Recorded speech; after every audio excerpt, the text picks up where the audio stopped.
পবিত্র ঈদুল আজহা মুসলমানদের অন্যতম ধর্মীয় উৎসব। এই উৎসবের মূল হল ত্যাগ, তাকওয়া ও আল্লাহর সন্তুষ্টি অর্জন। কিন্তু সমাজে প্রচলিত কিছু কুপ্রথা অনেক সময় এই মহান ইবাদতের পবিত্রতাকে প্রশ্নবিদ্ধ করে তোলে। তেমনই একটি সামাজিক প্রথা হলো মেয়ের বাড়ি থেকে জামাই বা শ্বশুর বাড়ির জন্য কুরবানির পশু পাঠানো। বিশেষ করে নববিবাহিত মেয়েদের ক্ষেত্রে এটি অনেক পরিবারের অলিখিত বাধ্যবাধকতায় পরিণত হয়েছে। ঈদ সামনে এলেই শুরু হয় আলোচনা। কার শ্বশুর বাড়ি থেকে কত বড় গরু এলো, কে কত দামি প্রাণী পাঠালো, কার সম্মান কতটা রক্ষা হলো। বাহ্যিকভাবে এটি উপহার মনে হলেও বাস্তবে বহু ক্ষেত্রে এটি সামাজিক চাপ, মানসিক বাধ্যবাধকতা এবং এক ধরনের যৌতুক সংস্কৃতির অংশ হয়ে দাঁড়িয়েছে। ফলে প্রশ্ন উঠেছে, যৌতুকের অর্থে বা সামাজিক চাপে দেয়া পশু দিয়ে কুরবানি সম্পর্কে ইসলামের দৃষ্টিভঙ্গি কি? ইসলামিক কুরবানির মূল উদ্দেশ্য আল্লাহর সন্তুষ্টি অর্জন। এখানে পশুর আকার, দাম কিংবা সামাজিক প্রদর্শনের কোনো মূল্য নেই। মহান আল্লাহ পবিত্র কুরআনে ইরশাদ করেছেন, আল্লাহর কাছে না পৌঁছে এগুলোর গোশত, না পৌঁছে রক্ত, বরং তার কাছে পৌঁছে তোমাদের তাকওয়া। সূরা হজ।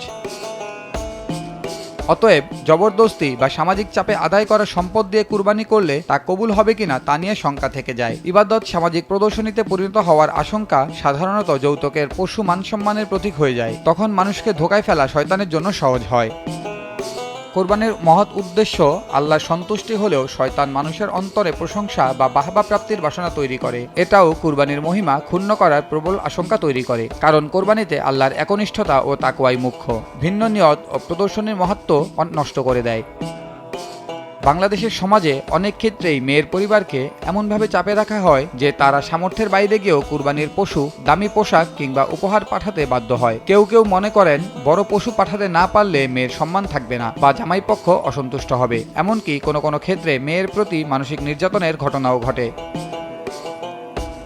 ইসলামের দৃষ্টিতে এ ধরনের চাপ সৃষ্টি করে সম্পদ গ্রহণ করা জুলুমের শামিল। পবিত্র কোরআনে আল্লাহ তাআলা বলেন, তোমরা অন্যায়ভাবে একে অপরের সম্পদ ভোগ করো না। যে সম্পদ সামাজিক ভয়, চাপ বা অপমানের আশঙ্কা থেকে আদায় করা হয় তা ইসলামের দৃষ্টিতে সন্দেহমুক্ত নয়। তাই এ ধরনের সম্পদ দিয়ে ইবাদত করলে তার গ্রহণযোগ্যতা নিয়ে শঙ্কা থেকেই যায়। সমাজ থেকে এই কুপ্রথা দূর করতে সবচেয়ে বেশি দায়িত্ব হলো বরপক্ষের। তাদের উচিত আগে থেকেই স্পষ্টভাবে জানিয়ে দেয়া তারা কোনো ধরনের ঈদ উপহার বা কুরবানির পশু প্রত্যাশা করেন না। কুরবানি কখনোই সামাজিক প্রদর্শনের বিষয় নয়, বরং এটি একান্তই আল্লাহর জন্য একটি ইবাদত। তাই কুরবানির প্রকৃত শিক্ষা ধরে রাখতে হলে যৌতুক ও লোক দেখানো সংস্কৃতি থেকে বেরিয়ে আসতে হবে। সবার মনে রাখা উচিত, আল্লাহর সন্তুষ্টি কোরবানির একমাত্র উদ্দেশ্য। নিউজ ডেস্ক, দেশ টিভি।